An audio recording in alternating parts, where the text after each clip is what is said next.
Oke, Sheila, jadi ada pertanyaan apa nih yang bisa kita diskusikan hari ini? Pertanyaan mengenai hal apa saja sih Pak yang perlu disiapkan sebagai seorang pencari kerja gitu ya Pak?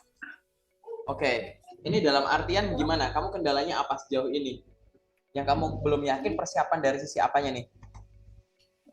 Sisi interviewnya Pak, karena Oh, seringkali saya interview dengan HR ataupun user, yang pertama sering grogi gitu ya Pak, kurang percaya diri akan jawaban dan kemampuan saya gitu ya Pak. Itu oke. bagaimana ya agar Menghilangkan rasa grogi uh, gitu ya? ya betul Bapak. Oke, jadi gini, rasa grogi itu bisa muncul karena dua hal. Pertama, belum terbiasa untuk berkomunikasi semacam itu. Yang kedua, belum terbiasa mendiskusikan topiknya. Orang kalau udah biasa, misalkan kamu hobi nonton drakor, aku nanya sama kamu, yang kamu suka itu drakor yang kayak gimana sih? Iya yang kayak gini gitu. Kamu emang suka, kamu terbiasa nonton itu, akhirnya kamu akan enjoy aja ceritain itu. Jadi sumber grogi itu ada dua ya, secara umum ya. Jadi belum terbiasa untuk membahas hal tersebut, atau belum terbiasa untuk berkomunikasi dengan cara yang semacam itu. Karena kita kan komunikasinya formal, ketemu sama orang yang mungkin belum pernah kita temui, malah deg-degan lagi di situasinya semacam ini, ya kan? Sebelum masuk ke ruangan kita ketemu orang-orang yang kelihatannya wajahnya itu kayak orang-orang pintar, kayak gitu.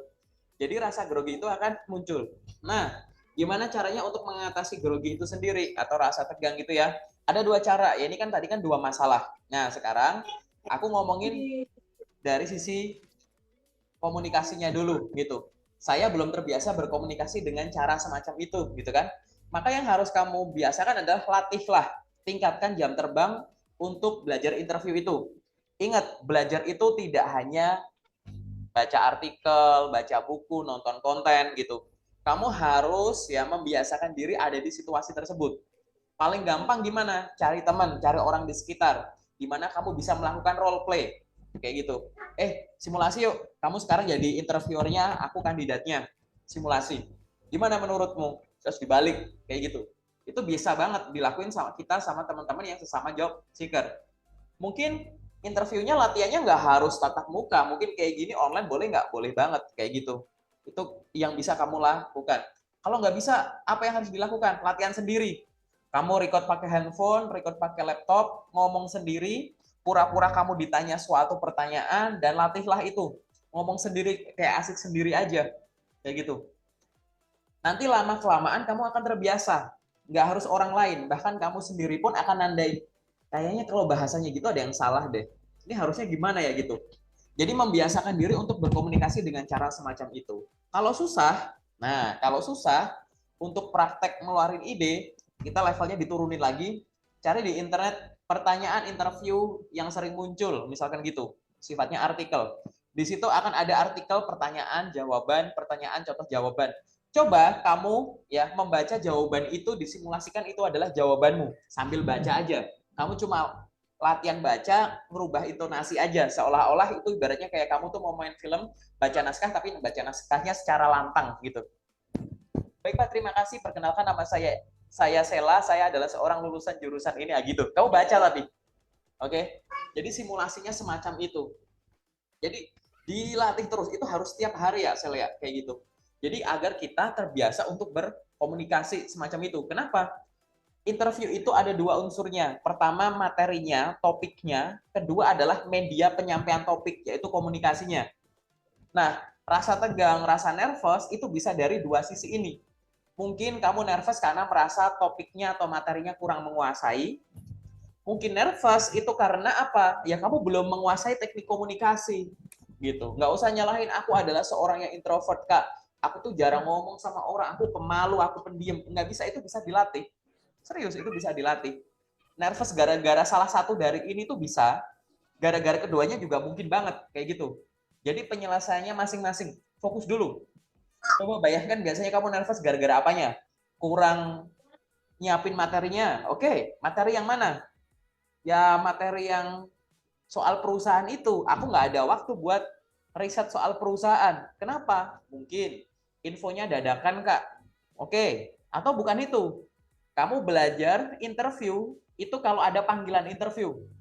Jadi ada 2 hari lagi interview, sekarang baru belajar tips dan triknya apa ya, pertanyaannya apa ya gitu. Padahal pertanyaan-pertanyaan yang biasa muncul bisa kamu pelajari jauh-jauh hari. Jadi begitu ada panggilan, kamu tinggal mempersiapkan jawaban apabila yang ditanya itu seputar perusahaan itu. Ya kan? Tapi kalau soal perkenalan diri, apa kelebihan dan kekurangan, kenapa kamu pengen daftar di sini dan lain-lain, sebenarnya itu kan modifikasi pertanyaan yang nanyain CV-mu. Silahkan perkenalan diri Anda, seolah-olah itu kamu tuh disuruh jelasin, coba jabarkan summary kamu, about me kamu di CV. Apa kelebihan dan kekurangan kamu? Mungkin itu minta develop dari sisi skill kamu. Apa yang kamu lakukan selama di universitas? Kamu mungkin disuruh jelasin pendidikan sama organisasi kamu. Apa pencapaian terbesar kamu sejauh ini? Mungkin kamu disuruh pilih salah satu dari achievementmu gitu. Segala sesuatu yang ditanya banyak itu pasti merujuk ke CV. Yang kamu tulis di CV adalah yang kamu alami kan? Gitu. Berarti kan artinya bisa kamu pelajari dulu itu, mengantisipasi itu. Katakanlah ada 20 pertanyaan, yang 15 itu udah bisa kamu siapin dulu. Karena yang 15 itu nanyain soal seputaran CV kok. Mungkin tipe pertanyaannya beda-beda, tapi intinya menanyakan hal yang sama. Gitu.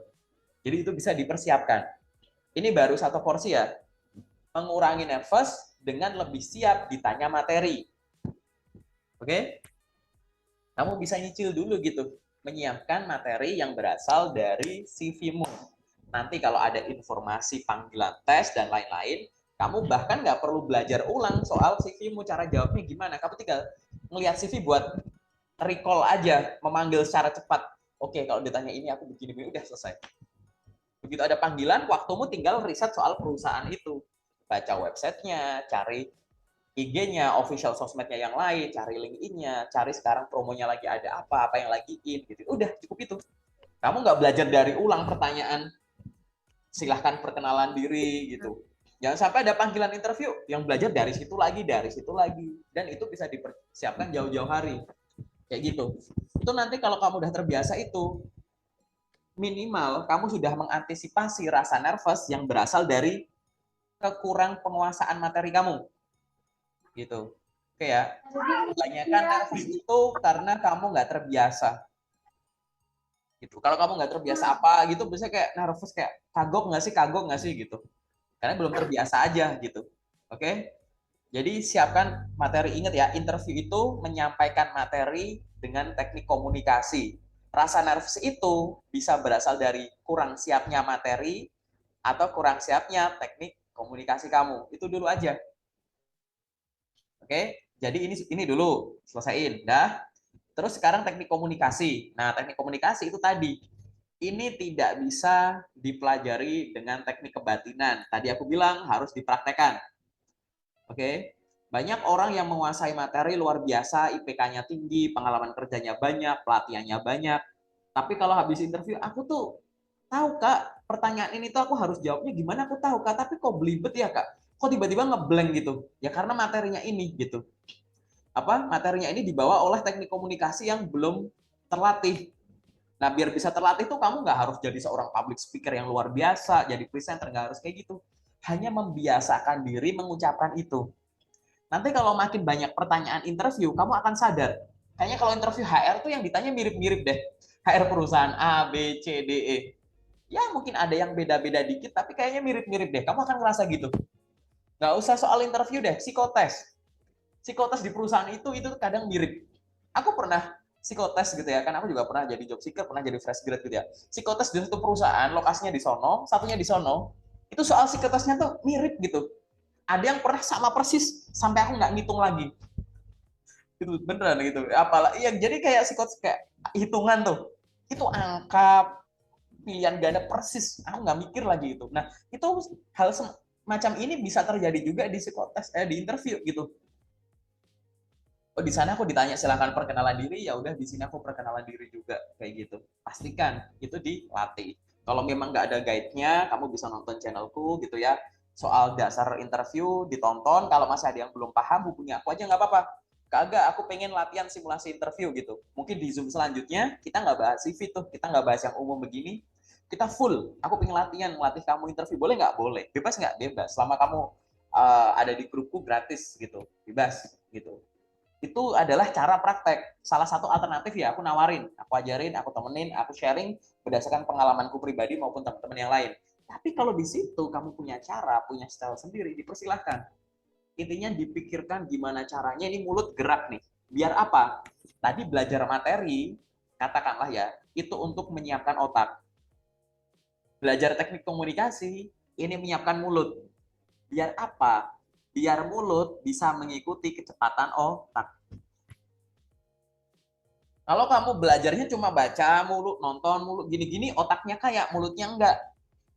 Jadi udah tahu mau nyampein apa, tapi mulutnya, aduh nyusun katanya gimana ya? Karena mulut belum bisa mengikuti kecepatan otak. Bahkan nanti yang parah lagi mungkin ada rekruter beberapa sih dari temen yang sharing gitu bilang, kok aku jawab pertanyaan habis itu dijawab, kamu ngafalin jawaban ya? Digituin. Itu yang ngomong gitu banyak. Ini 2022 ya, kita bikin video ini September ya, gitu. Di 2022 ini, yang curhat soal itu banyak, aku berasa dejavu gitu. Ini kemarin ada yang bilang gitu juga deh, kamu bukan ya? Gitu. Karena sama, kok HR-nya bilang, Mbak ngapalin jawaban ya? Gitu. Pak, ngapalin jawaban ya Pak? Gitu, digituin. Nah ini kesannya tuh kenapa? Karena tadi gitu ya, kamu belum, mungkin belajar boleh, tapi hasil belajar itu harus dibungkus dengan gaya komunikasi kamu agar namanya itu spontan. Bicara spontan tuh seolah-olah berpikir dan menyampaikan sesuatu itu dalam waktu bersamaan. Apalagi kamu ngerasa tertarik, enjoy gitu. Seolah-olah tuh kamu bilang, ayo Bu, Pak, apalagi nih yang Anda pengen tahu soal saya akan dengan senang hati menyampaikannya, gitu. Itu nanti auranya tuh, waduh, happy banget gitu. Itu rekruter yang udah, kamu misal giliran kesekian, dia lagi bete, kerjaannya banyak, ketemu orang kayak kamu jadi happy gitu. Nah itu cara-cara menarik fokus itu nanti lebih advance saja gitu, nanti aku ajarin. Yang jelas adalah pikirkan dulu materi apa yang bisa sejak awal kamu cicil pelajarin, pelajari pertanyaan yang biasa muncul, jangan menghafal, kalau ditanya gini jawabnya gini, jangan menghafal, coba pahami. Ditanya ini tuh sebenarnya pengen tahu apa sih, apa yang boleh dan nggak boleh disampaikan kalau ada pertanyaan gini, cara jawabnya gimana, masukin gitu. Sambil praktekin, oke hari ini aku ngobrol sama siapa ya, aku cari tetanggaku, aku cari temanku, nggak ada, oke aku iseng ngubungin temanku, siapa yang lagi kosong, zoom yuk bentar, atau video call bentar yuk, gitu. Dadakan, dulu aku kayak gitu, aku fresh grade, aku video call orang, set, terus, kenapa bro, gitu, bro, kasih aku satu pertanyaan interview, aku jawab, udah, gimana bro, bagus, tapi masih kurang gini, oke makasih ya, matiin, udah gitu, ngisengin temen gitu. Cari apa pakai wifi, duduk di himpunan gitu aja, nge-video call temanku satu-satu, random aja, random video call kayak gitu. Ya karena nggak ada temen gitu, gimana. Bahkan nih aku ya yang udah dapat kerja beberapa tahun yang lalu, mungkin beberapa teman ada yang tahu, aku share.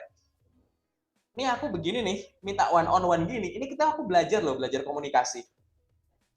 Tepat sebelum COVID, tahun 2019 akhir, bahkan saking aku nggak adanya teman buat latihan ngomong, karena di situ aku transisi kerja juga kan.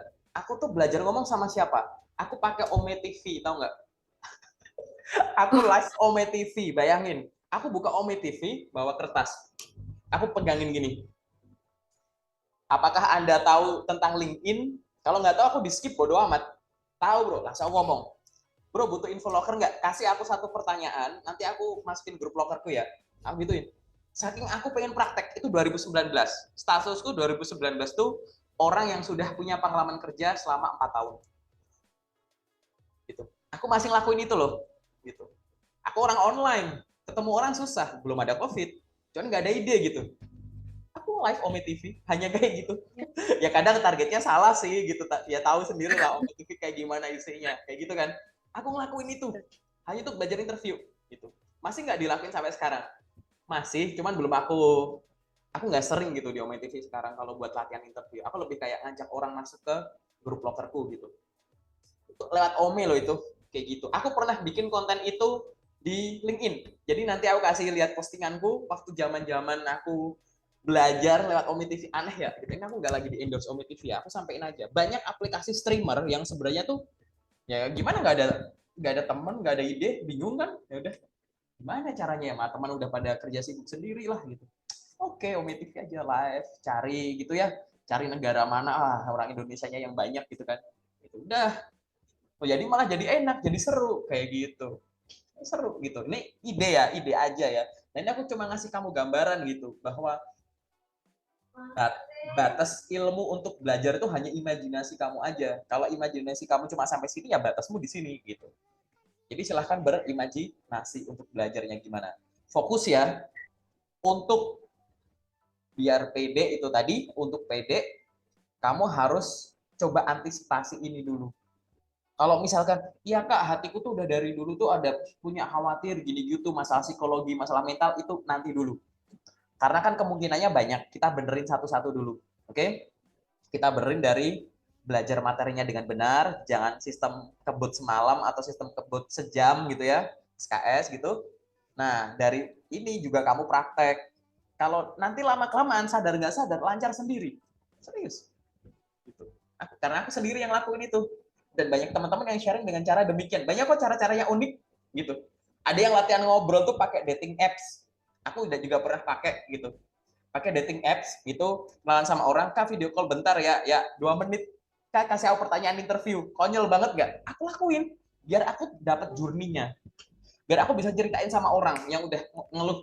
Kak aku nggak bisa belajar interview kak. Aku bingung. Nggak ada temen gitu. Terus ada yang belajar, aku nggak bisa psikotes kak, aku nggak ada temen. Aku mau persiapan medical check up, ya udah olahraga, aku nggak biasa jogging kak, nggak ada temen, gitu-gitu. Jadi kayak aneh gitu loh, nggak ada temen. Kita bisa nyari, aku random banget loh itu. Apa yang bisa aku lakuin dengan duduk gitu ya. Live streamer aku pernah buat belajar interview, dating apps aku pernah buat belajar interview, aneh ya kayak gitu. Bodoh amat deh itu dihujat sama orang-orang kayak gimana, ketemu akun cewek ternyata cowok, tapi bodoh amat, udah bro kita belajar bro, aku nggak peduli kamu akun Ingat-ingat. fake gitu. Kamu ngapain bro jadi cewek bro di aplikasi ini, aku pengen belajar interview bro. Akhirnya malah jadi berteman gitu. Udah, aku lakuin itu semua, belum yang sosmed-sosmed umum gitu. Banyak cara-caranya. Atau kamu minta tips di LinkedIn tuh ada apa namanya bapak ibu rekruter gitu kan ya, tanya minta tipsnya boleh nggak, boleh gitu. Apa yang harus dilakukan, makin banyak nanya makin banyak jawaban, dari banyak jawaban nanti kamu ketemu pola. Kok dari sekian banyak orang yang aku tanyain kok ngarahin aku biar ningkatin komunikasi ya, oh berarti ini bener nih gitu. Kok banyak yang ngasih aku saran buat jangan sistem kebut semalam ya, berarti lakukan itu. Kok ya banyak yang ngasih saran coba dibiasakan dari pertanyaan yang biasa muncul, oh berarti aku harus belajar itu dulu gitu. Paham ya Ya gambarannya ya? Pak, Paham ya? ya Oke. Seru ya gitu. Oh, aku jadi keinget nih. masalah. Tapi Pak, seringkali ya Sela itu mendapatkan jadwal interview yang dadakan gitu.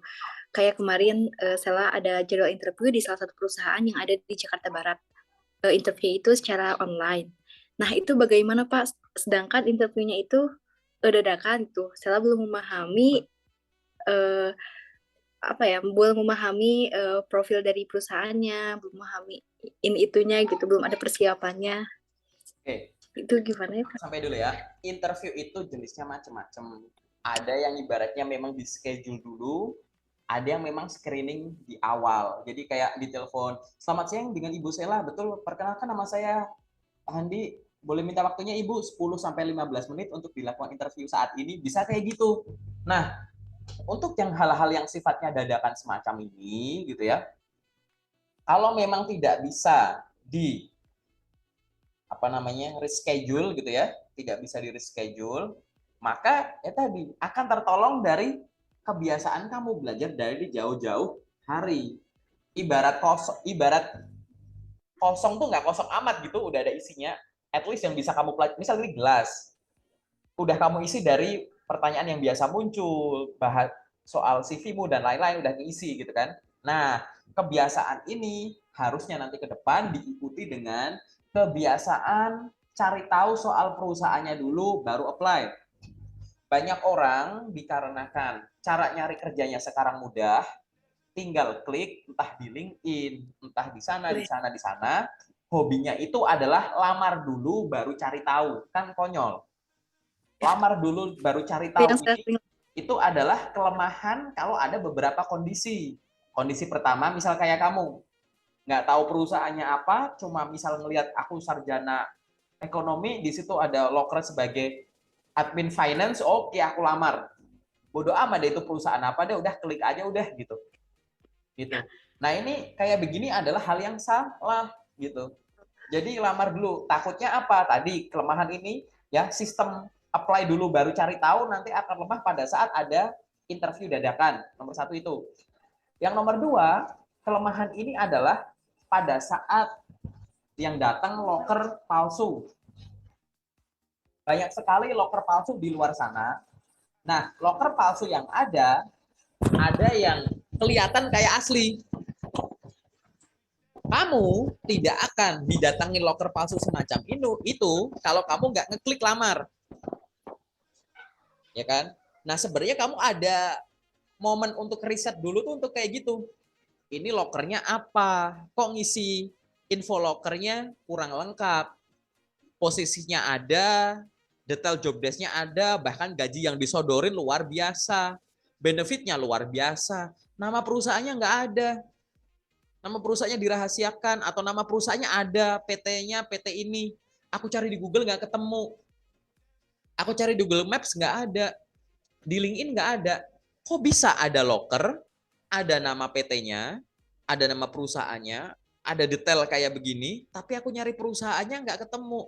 Terus yang posting siapa? Nah, kepekaan ini tidak akan muncul kalau kamu udah klik aja dulu. Nanti yang ada diklik, tiba-tiba ada panggilan tes. Gitu kan. Begitu ada panggilan tes, ragu. Ini asli nggak ya? Nah, tanya ke temanmu, tanya ke orang-orang, tanya ke aku, tanya ke nih. Teman-teman tanya dong, ini lokernya asli nggak?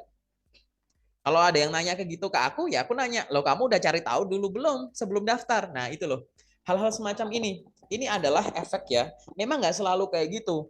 Zaman sekarang jarang sekali ada interview yang sifatnya dadakan. Tapi kalau dia butuh banget, atau loadnya tinggi, atau dia ingin melakukan screening yang luar biasa, karena beda perusahaan, beda budaya, termasuk budaya rekrutmen, kayak gitu, maka tadi persiapan kamulah yang harus baik. Kan kamu nggak bisa ngontrol perusahaan, kamu nggak bisa ngontrol rekruter. Bu, tanyanya kalau di interview ini aja dong, jangan nanya yang ini, saya nggak belajar itu. Kan nggak bisa gitu juga. Pak, jangan posting loker soal ABC dong, bidang saya cuma DEF nih, kan nggak bisa. Jadi nggak usah terlalu ngurusin yang nggak bisa kamu kontrol. Kamu cukup ngontrol yang bisa kamu kontrol. Persiapkan dulu diri, ya biar tadi ngurangi rasa grogi, nervous, ngeblank, takut gitu, mules gitu ya. Yang selanjutnya adalah tadi mengurangi kemungkinan nggak siap kalau dadakan.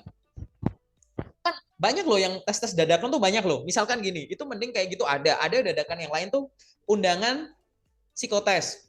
Datang psikotes pagi, ternyata diumumin waktu psikotes itu, nanti bagi yang setelah selesai psikotes silahkan lembarnya ditaruh di tempat dan ditunggu dulu, nanti akan kita umumkan bagi yang lolos nanti interview langsung ya setelah makan siang dengan HR.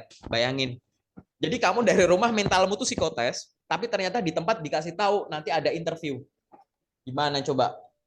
Malah udah di tempat lagi, malah ini udah capek lagi tenaganya, udah selesai psikotes, malah lihat orang-orang kayak mukanya meyakinkan lagi, kayak aku paling kecil, kayak aku yang gak punya pengalaman. Nah, hal semacam ini itu mungkin banyak nggak banyak gitu.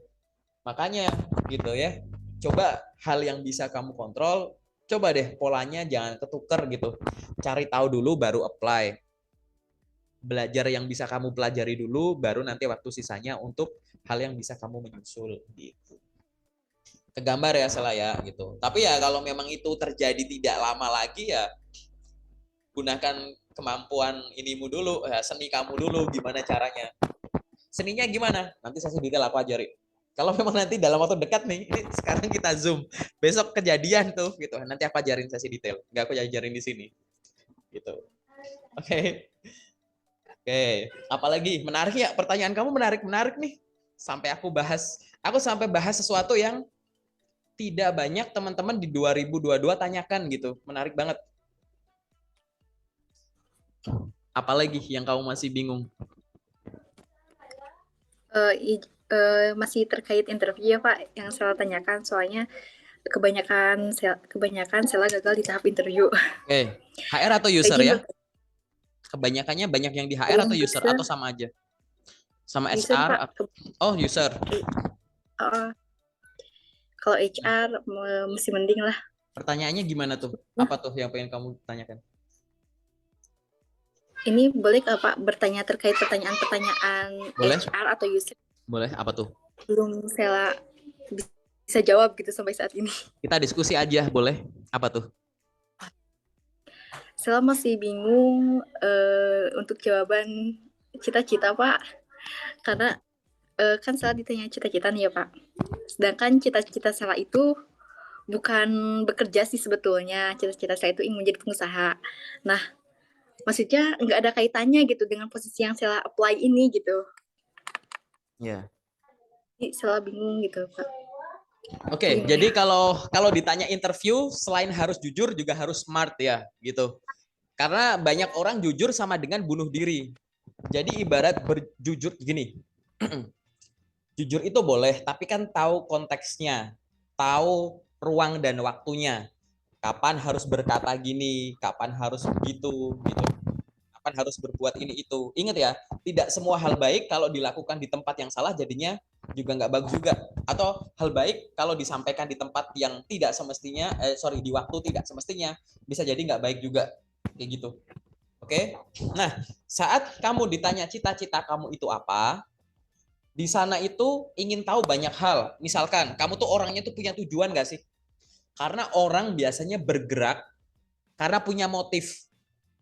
Bukan yang, Masih lo mau kemana? Jalan, yuk kemana? Ya udah jalan aja gitu. Nggak jadi nanti akhirnya gitu. Kapan yuk kita hangout? Ya udah kapan? Ya udah kapan-kapan ya. Ya nggak jadi itu kapan-kapan gitu. Jadi orang itu bergerak biasanya harus ada motifnya dulu, ada tujuannya apa. Nah, kamu tuh punya tujuan nggak? Yang pertama. Yang kedua, kita perusahaan ini itu bagian dari tujuanmu nggak? Gitu. Kalau perusahaan ini bukan bagian dari tujuanmu, itu kamu sudah memastikan diri seolah-olah membaca masa depan. Kamu nggak bakalan lolos. Ini pertanyaan ini banyak ya yang kejebak. Ini bahkan kadang belum sampai di interview itu. Ada soal tuh kayak ngisi kuesioner gitu. Ini jarang. Ada suatu perusahaan. Ada teman beberapa ya case-nya. Dia daftar ke suatu perusahaan. Perusahaan A katakanlah. Kemudian di situ dia disuruh ngisi pertanyaan-pertanyaan gitu kan setelah psikotes. Itu ada daftar pertanyaan, tuliskan 10 perusahaan di bidang ini yang terbaik, top 10 gitu. Dari list yang ada. Nah, di dalam list itu ada nama perusahaan ini yang dia lagi lamar nih. Oke? Kemudian dia nulis tuh diurutin tek tek tek tek tek tek gitu. Nah, singkat cerita yang ditulis nomor 1 tuh Unilever. Nggak ada yang salah sih sama Unilever. Tapi dia nggak lagi daftar Unilever. Dia lagi daftar kompetitornya gitu. Otomatis disuruh pergi dia. Review sama aku gitu. Setelah aku tanya-tanya macam-macam dari ininya kok nggak ada yang salah. Terus aku coba nanya gitu. Pak, Bapak waktu psikotes disuruh ngisi-ngisi begini-begini nggak ada ini nggak? Oh iya, ada yang suruh ngisi gini-gini. Oh iya, Bapak nulis perusahaan ini nomor berapa? Nomor 2 Pak. Ketawa aku gitu. Ini jarang case sih. Ini aku harus gali dulu orangnya gitu. Ini contoh aja gitu. Ini contoh kamu ditanyain soal cita-cita gitu. Kenapa kamu nganggap kamu daftar di perusahaan ini, kenapa nggak nulis perusahaan ini nomor 1 gitu? Jujur boleh nggak? Boleh memang. Tapi at least tuh, ayolah sudut pandang kamu tadi. Kita pengen tahu ya, kamu tuh orangnya punya tujuan nggak? Tujuan kamu itu sejalan dengan kita nggak? Karena apa? Aku kasih tahu. Hubungannya sama keseriusan dalam bekerja. Kalau kamu punya tujuan, kita bisa saling membantu. Salah satu cara kita tuh perusahaan ya. Perusahaan membantu kamu itu adalah dengan menghebatkan kamu di sini. Karena tujuan kamu tuh misal jadi pemimpin perusahaan ini. Maka kamu akan fokus dalam bekerja. Kayak gitu. Yang nomor 2, biasanya kalau tujuan itu tidak sesuai dengan yang kamu lakukan sekarang, maka akan ditinggalkan. Aku ngerekrut orang itu investasi. Aku punya uang, aku bayar orang biar dia bisa dikerja di sini. Sampai kapan? Kalau perlu sampai dia tahap nggak cuma staff sampai dia nanti jadi bos. Sampai kapan? Kalau perlu sampai pensiun. Paham ya? Perusahaan itu ngerekrut orang, bukan orang yang sejak awal sudah menunjukkan ciri-ciri bakal segera resign. Atau akan resign. Psikologi banget ini sih, gitu. Bener nggak? Kalau kamu, misal gini, kamu pengen makan bakso, terus kamu jalan, kebetulan kamu doyan sate. Ya mungkin kamu ngelihat sate, ditinggalin nggak tinggalin, karena tujuanmu bukan ini loh, aku ke warung bakso bentar gitu. Kayak gitu. Orang cenderung akan meninggalkan hal yang satu, memang bukan yang dia cita-citakan, atau yang dilakukan itu tidak mendekatkan diri pada cita-citanya. Apalagi tadi kamu bilang, cita-cita saya bukan kerja sih Pak, jadi ibu rumah tangga, atau jadi pengusaha di rumah. Loh, perusahaan itu sudut pandangnya tuh gini, rekruter, user, dia nggak pakai sudut pandang pribadi. Kalau pakai sudut pandang pribadi, oh bagus, berarti kamu sebagai wanita yang mampu mengurus keluarga, berbakti pada suami, gitu. Kalau mau pribadi banget. Tapi kalau ini kan lebih ke sudut pandangku, sekarang aku mewakili perusahaan. Oh, kamu pengen jadi pengusaha, kerja dari rumah. Lah ini udah potensi nih, cepat atau lambat dia resign. Nanti posisinya kosong. Kita nyari orang lagi, kita butuh orang.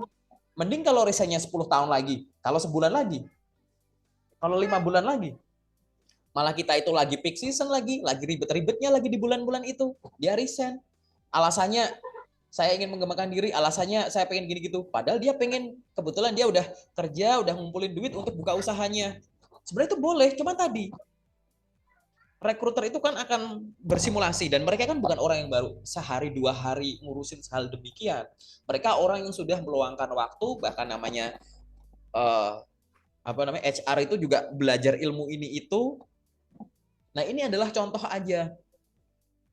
Orang yang memiliki cita-cita cenderung akan mengejarnya dengan semangat. Kalau bisa cita-cita tersebut, salah satu cita-citamu, orang kan cita-cita boleh nggak tunggal ya. Salah satu cita-citamu adalah terkait perusahaan ini. Atau kalau nyerempet-nyerempet yang dikit, perusahaan ini bisa bawa kamu ke cita-cita kamu. Tapi cita-cita tersebut tidak menimbulkan potensi untuk meninggalkan perusahaan ini. Kalau memang bagian darinya nggak bakal ditinggalkan. Kamu kerja juga fokus, nggak malah sekedarnya.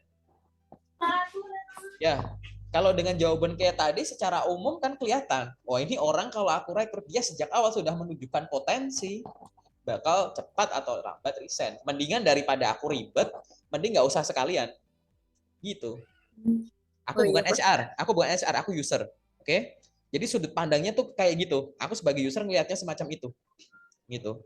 Nanti kalau teman-teman HR ada yang bisa baca itu, diceritakan ke aku bilang, oke cari yang lain. Itu udah potensi ganti. Gitu. Paham ya? Kegambar kan? Gitu. Tergambar. Gitu. Jadi kalau sampai besok-besok kamu masih jawab apa cita-cita kamu jadi pengusaha gini gitu, kok aku lebih mikir kamu akan cenderung lebih banyak ditolaknya gitu daripada berhasilnya. Kecuali misalkan kamu kerja di perusahaan FMCG, misalkan produk-produk anak dan bayi, terus kayak kamu bilang cita-cita kamu apa? Cita-cita saya setelah pensiun dari perusahaan ini adalah berjualan dari rumah produk-produk anak dan bayi. Berarti kamu menjawab dua hal itu. Jadi kamu nyampein cita-cita aku bisa kerja di sini sampai pensiun, dan kamu menyampaikan bahwa setelah pensiun aku tetap berhubungan baik dengan perusahaan ini gitu. Tapi kan ini contoh jawaban aja, dikembangkan dulu. Ya, jadi nggak usah fokus ke pensiunnya gitu. Ya. Gitu. Fokusin aja terkait apa? Contoh jawabannya misalkan gitu. Apa cita-cita kamu? Saya ingin menjadi seorang pemimpin suatu perusahaan yang bergerak di bidang ini. Saya yakin saya akan diterima di perusahaan ini dan saya harap pada saat saya menginjak usia sekian, yaitu 15 tahun lagi, saya akan menjadi kepala cabang ini di kota ini atau di kota lain. Gitu. Saya memikirkan itu karena saya suka ini dan sampaikan itu. Skill-skill kamu nanti akulah di sesi detail aja aku jelasin. Oke? Biar kamu fokus dulu. Gitu. Penyebabnya. Ingat ya, aku ulangin lagi. Kalau ditanya cita-cita, tunjukkan cita-cita yang memang sejalan dengan perusahaan ini. Biar kamu akan dinilai sebagai orang yang akan fokus, semangat, karena perusahaan ini merupakan bagian dari cita-cita kamu. Salah satu cita-cita kamu. Sejalan, saling bantu. Kamu dibantu oleh perusahaan ini untuk menuju cita-cita kamu dan lain-lain. Yang kedua, jangan mengeluarkan jawaban yang akhirnya berpotensi untuk menimbulkan estimasi bahwa cepat atau lambat kamu akan meninggalkan kita. Karena kita bukan bagian dari yang kamu cita-citakan. Gitu. Jawabannya gimana terserah kamu. Silahkan dibayangin dulu, nanti di sesi interview kita latihan interview. Latihan sama aku, oke? Kebayang kan? Paham ya? Kebayang. Paham. Jadi geli sendiri kan kalau ngomong saya ingin jadi ini gitu. Ya iyalah. Gitu. Iya. Iya, Bapak. Dari Jakarta kemana? Bekasi. Oh ya udah ya Tangerang. Ya udah tinggalin orang nggak sesuai cita-citanya. Gitu. Oke. Cukup jelas jawabannya? Sangat jelas, Bapak.